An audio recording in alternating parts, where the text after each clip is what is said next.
Hello everyone, ఇవాళ నేను మీకు చూపించబోయే రెసిపీ ఎగ్ పులుసు. ఇది కనుక మీరు వంట రాని వాళ్ళైనా కానీ ఫస్ట్ టైం ట్రై చేసినా కానీ మీకు పర్ఫెక్ట్గా వస్తుంది. నేను చూపించిన విధంగా ట్రై చేస్తే కనుక మీకు పర్ఫెక్ట్గా వస్తుంది.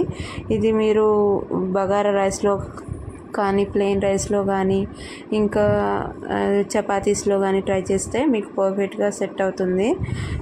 ఇది మీరు ముందుగానే ఎగ్స్ బాయిల్ చేసుకున్న తర్వాత దానికి చిన్న క్రాక్స్ పెట్టుకోండి, లైన్స్ లాగా. ఫోక్తో కానీ నైఫ్తో కానీ పెట్టుకుంటే దానికి కారం ఉప్పు కూడా పడుతుంది. ఇప్పుడు మీరు చిన్న బౌల్ తీసుకొని దాంట్లో ఆయిల్ వేసుకొని ఆనియన్స్ కరివేపాకు యాడ్ చేసి ఆనియన్స్ బ్రౌన్ కలర్ వచ్చే వరకు ఉంచుకొని దాంట్లో పసుపు అల్లం వెల్లిగడ్డ వేసుకున్న తర్వాత అల్లం వెల్లిగడ్డ పచ్చివాసన పోయే వరకు ఉంచుకొని అందులో కారం ఉప్పు వేసి అందులోనే మీరు కలిపిన తర్వాత ఎగ్స్ యాడ్ చేసుకోండి.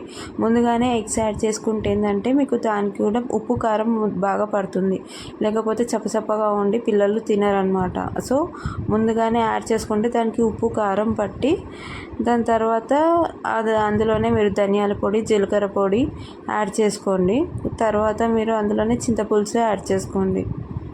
చింతపులుసు యాడ్ చేసిన తర్వాత ఒక 5 minutes బాగా మరిగించిన తర్వాత మీకు ఎలా థిక్గా కావాలా లూజ్లో కావాలా ఎలాంటి టెక్స్చర్ కావాలో ఉంచుకొని స్టవ్ ఆఫ్ చేసుకుంటే సరిపోతుంది.